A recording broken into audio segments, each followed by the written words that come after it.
अंतराळामध्ये गेल्या, मात्र काही कारणास्तव शूटिंग होत त्यांना कित्येक महिने अंतराळामध्ये राहावं लागलं. 14 टीम गेलेली आहे, त्यांना परत आणणार आहे.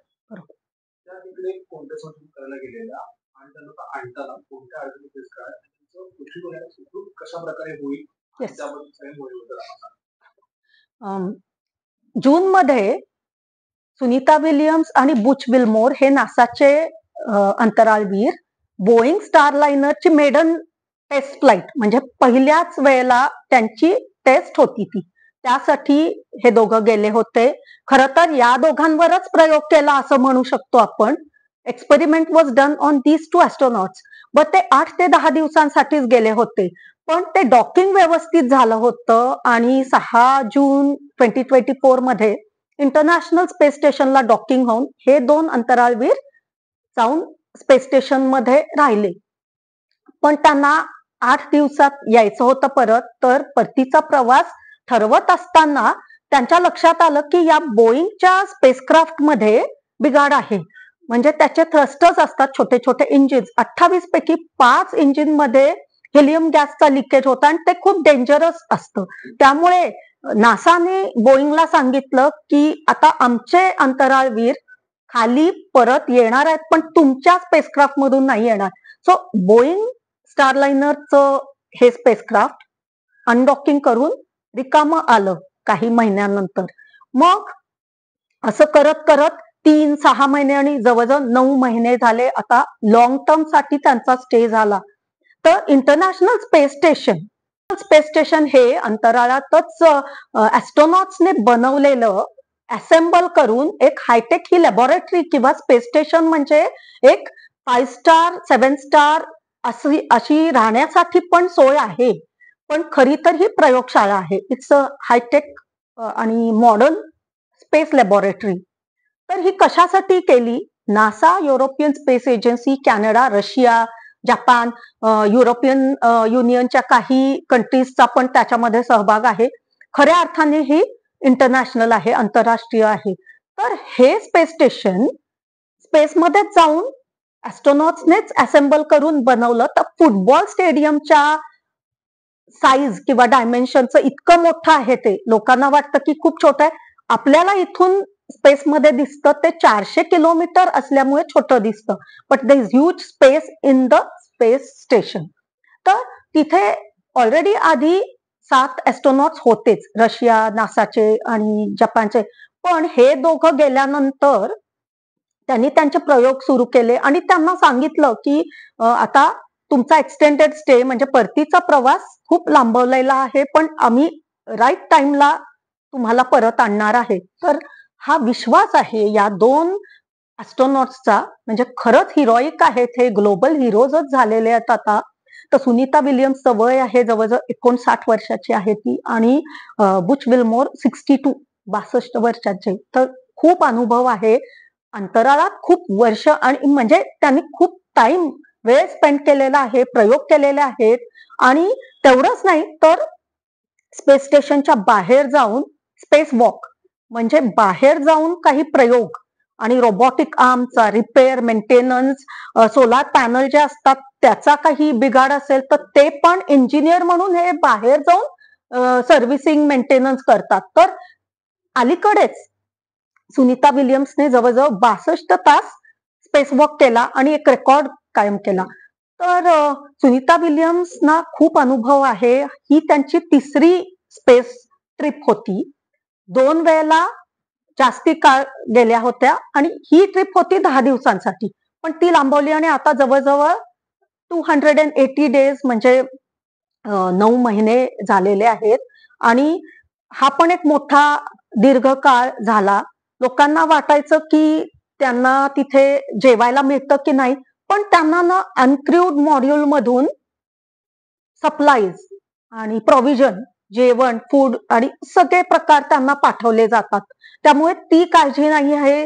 आणि स्पेस स्टेशन मध्ये जागा खूप आहे, त्यांचे सेक्शन्स असतात, बेडरूम्स, म्हणजे त्यांना तिथे तरंगतच असतात ते खरं तर. पण बेडरूम म्हणजे काय, तर त्यांच्या छोट्याशा केबिन मध्ये जायचं आणि बेडला स्ट्रॅप लावून झोपायचं.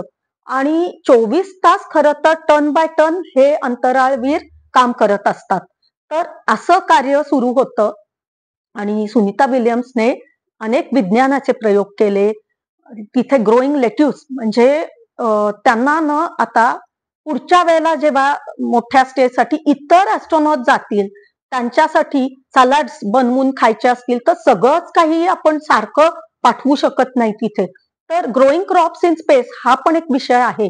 मग फिजिओलॉजी म्हणजे शरीराला काय फरक पडतो आणि फिजिओलॉजी आणि सायकोलॉजी या दोन गोष्टी म्हणजे फिजिकल फिटनेस एक भाग आहे आणि मानसिकता आणि सायकोलॉजीवर काय इम्पॅक्ट होतो. कारण गुरुत्वाकर्षण कमी आहे, मायक्रो और झिरो ग्रॅव्हिटी आणि सगळं हे जे आत आहे ना ते आर्टिफिशियली सिम्युलेटेड आहे.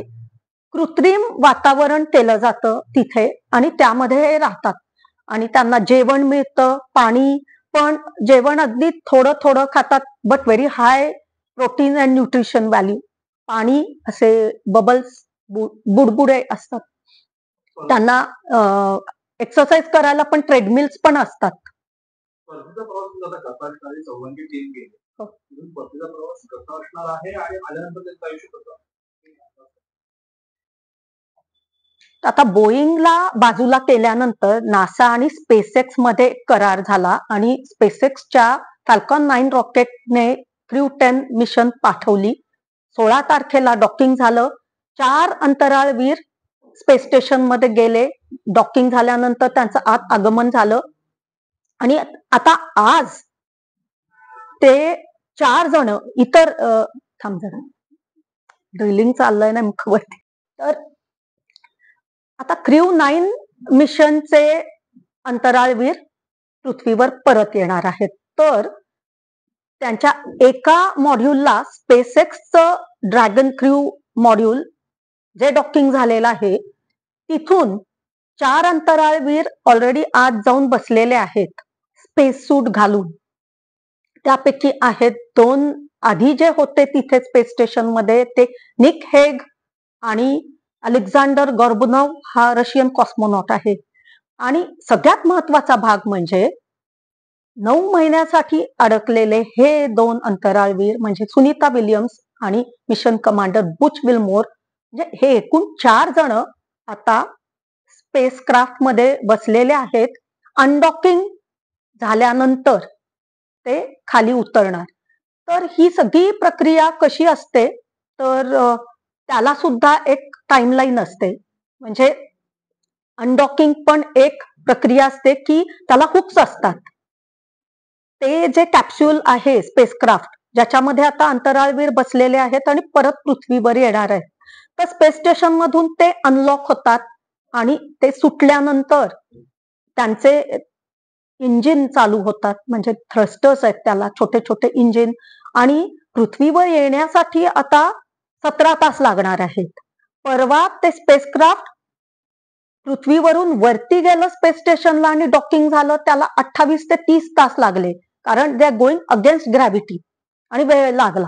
आता 17 तासांमध्ये म्हणजे 19 तारखेला इंडियन स्टँडर्ड टाइम 3:30 AM त्यावेळेला हे ड्रॅगन स्पेस मॉड्यूल ज्याच्यामध्ये 4 ॲस्ट्रॉनॉट्स बसलेले आहेत ते ईस्ट कोस्ट म्हणजे फ्लॉरिडा स्टेटच्या कोस्टला अटलांटिक महासागर आहे त्याच्यामध्ये स्प्लॅश डाऊन होणार.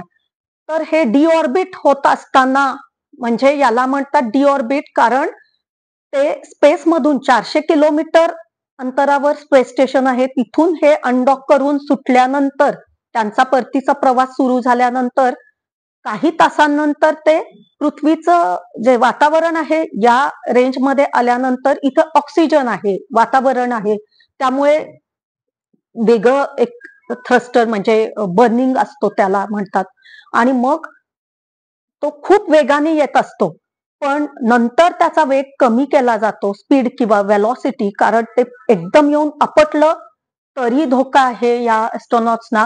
त्यामुळे त्याचा स्पीड कंट्रोल केला जातो आणि मग हळूहळू पाण्यात उतरताना त्याचे पॅराशूट्स किंवा त्यांना सपोर्ट कुशनिंग असतो कारण ते एकदम पाण्यात सुद्धा आपटलं नाही पाहिजे. त्यामुळे हे जे 4 ॲस्ट्रॉनॉट्स स्पेसक्राफ्ट मध्ये बसलेले आहेत त्यांना एक ती थ्रिल पण असते, ऍडव्हेंचर पण आहे हा, आणि गुरुत्वाकर्षण वाढत जातं. जसं जसं हे कॅप्सूल खाली येतो तसं गुरुत्वाकर्षण वाढतं, पण या स्पेसक्राफ्टचा वेग कमी कमी केला जातो. म्हणजे हे सुद्धा एक मोठं हा एक प्रोग्रामच असतो आणि गणित असतं त्याच्या मागे. So it is all calculated आणि प्रिसिजन, म्हणजे अचूकपणे ते खाली पडलं पाहिजे आणि पाण्यात पडल्यानंतर थोडंच पाणी उडतं, म्हणजे स्प्लॅश डाऊन म्हणतात, आणि मग US नेव्हीचे लोक जातील आणि त्यांना रेस्क्यू करून जमिनीवर पुन्हा आणतील. आणि आता दीर्घकाळ स्पेसमध्ये राहिल्यामुळे या ॲस्ट्रोनॉट्सना काय होऊ शकतं, तर कॅल्शियम कमी होतं स्पेसमध्ये, बोन डेन्सिटी कमी होते किंवा कॅल्शियम डिप्लिशन म्हणतात, आणि गुडघे, आणि त्यांनी ना कधी ते आता 8-9 महिने जितका वेळ राहिले तिथे, तर हाताचा वापर पण असा फर्म ग्रिप, आपण ग्लास पकडतो, पेन पकडतो, पेन्सिल, चमचा, तसं केलेलंच नाहीये. त्यामुळे या गोष्टी ते विसरले आहेत. तर आल्यानंतर पुन्हा ही ट्रेनिंग दिली जाते. म्हणजे लहान बाळ जसं रांगायला शिकतं, बसायला शिकतं, चालायला लागतं, तसा हा पुन्हा सगळा प्रवास असतो. म्हणजे रिलर्निंग म्हणतात, हा अनुभव एक वेगळाच असतो, तो त्यांनाच माहिती आहे, those who go through it.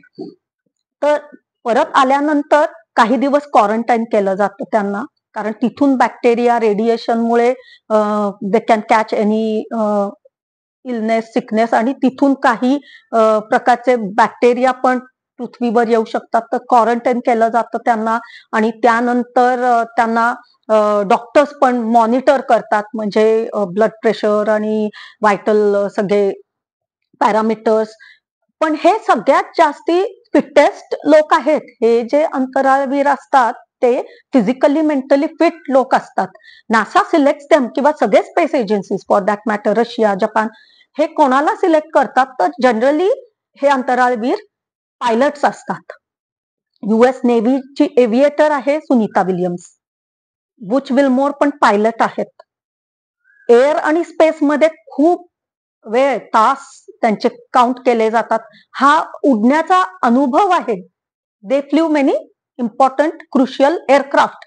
आणि तसेच अलेक्झांडर गोर्बुनोव पण पायलट आहेत, आणि निक हेग सुद्धा अनुभवी डेकोरेटेड एअरफोर्स ऑफिसर, US एअरफोर्सचे ऑफिसर. तर हे जे ॲस्ट्रोनॉट्स ज्यांना सिलेक्ट केलं जातं, पहिले ते जनरली पायलट्स असतात, आणि जरी नसतील तरी त्यांना मग शिकावं लागतं.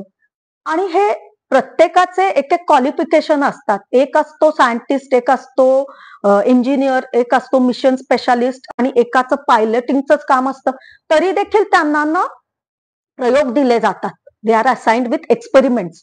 मग स्पेसमध्ये नुसतं जाऊन राहायचं नसतं. They are working in space, shift by shift. तर 8-8 तास वगैरे, आणि उरलेला वेळ ट्रेडमिल किंवा व्यायाम केला जातो, आणि ते करावंच लागतं. नाहीतर ते त्यांचा फिटनेस आणि बोन डेन्सिटी वगैरे इतकी कमी होईल. So 6 hours at least minimum exercise, व्यायाम केला जातो तिथे, आणि करावंच लागतं हे सगळं. जेवण आणि वेळेत सगळं असतं, डिसिप्लिन लाईफ.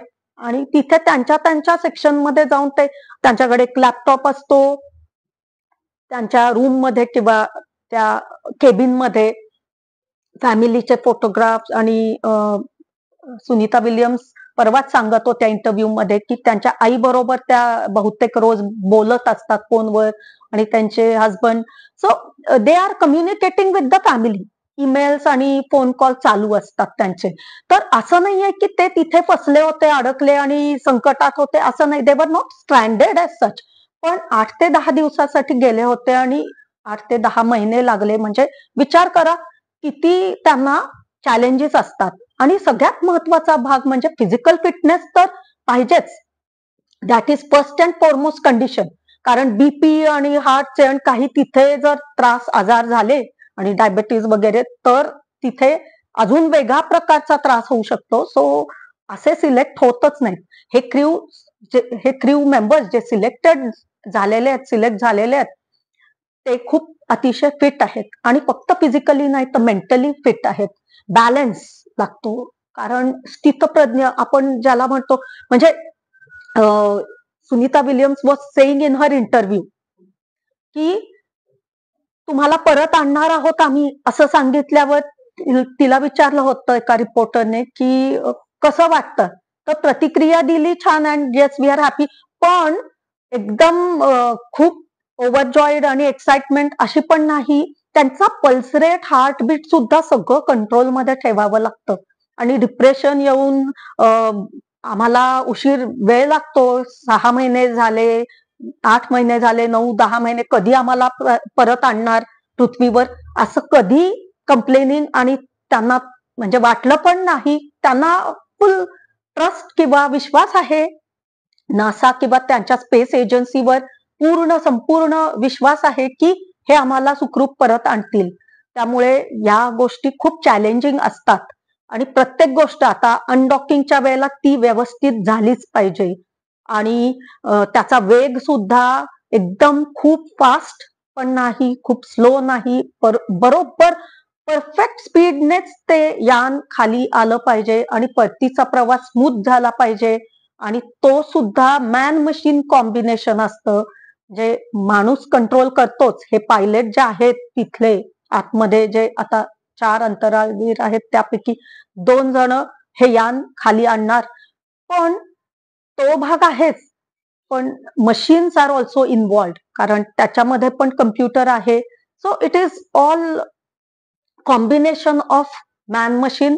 आणि इंजिनिअरिंग मध्ये पण अनेक ब्रांचेस आहेत त्याच्यामध्ये, म्हणजे mechanical, aeronautical, aerospace engineering, physics, आणि खूप खूप गोष्टी असतात इन्व्हॉल्ड. इन्स्ट्रुमेंट्स, त्याचे थ्रस्टर्स, जे जे छोटे छोटे इंजिन्स आहेत, फायरिंग, बर्निंग.